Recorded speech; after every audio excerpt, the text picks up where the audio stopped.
یہ بلوچستان بار ایسوسی ایشن کے صدر بلال انور قاسی کے سب سے بڑے بیٹے منوجان ہیں، جو والد کی مغفرت کے لیے آئے لوگوں کی دیکھ بھال کر رہے ہیں۔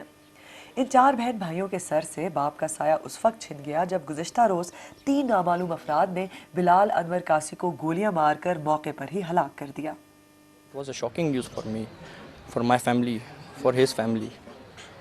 اور ابھی تک ہم نکل نہیں پا رہے ہیں اس شوق سے۔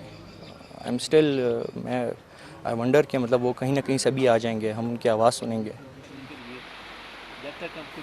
بلوچستان کے وزیر اعلیٰ ثناء اللہ ظاہری جب تعزیت کے لیے آئے تو بعض نوجوان وکلاء نے ان سے مشکل سوال کرنے کی کوشش کی، لیکن انہیں موقع کی مناسبت کا کہہ کر چپ کرا دیا گیا۔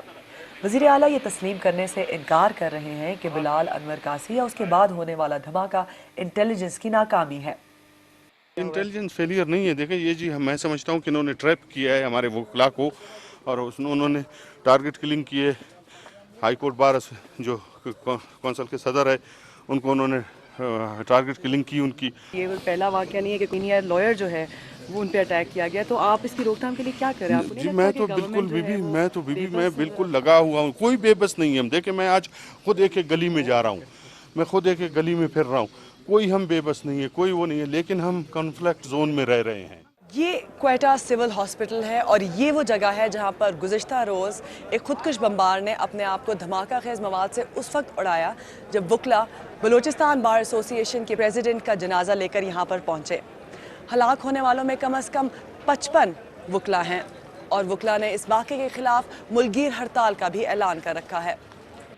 تو آخر اتنے بڑے پیمانے پر وکلاء کو مسلسل نشانہ کیوں بنایا جا رہا ہے؟ یہاں پر وہ آسان ٹارگٹ میں نظر آتے ہیں، کیونکہ وکیل جو ہیں وہ قانون کی حکمرانی میں بلیو کرتے ہیں، وہ اسلحہ اپنے ساتھ کیری نہیں کرتے اور وہ قانون کے مطابق چلتے ہیں۔ تو یہ لوگ تو وہ ہیں جو ان کو ٹارگٹ کر رہے ہیں، وہ لا قانونیت پاکستان میں چاہتے ہیں۔ کوئٹہ شہر میں بے گناہ لوگوں کے جنازے اٹھانے کی روایت اب معمول بنتی جا رہی ہے۔ ہر مرتبہ قاتلوں کو انجام تک پہنچانے کے سیاسی اور عسکری دعوے کیے جاتے ہیں، لیکن ہر مرتبہ شہر کے باسی ان دعووں کی حقیقت سے بھی باخبر ہوتے ہیں۔ Iram Abbasi, BBC news, Quetta.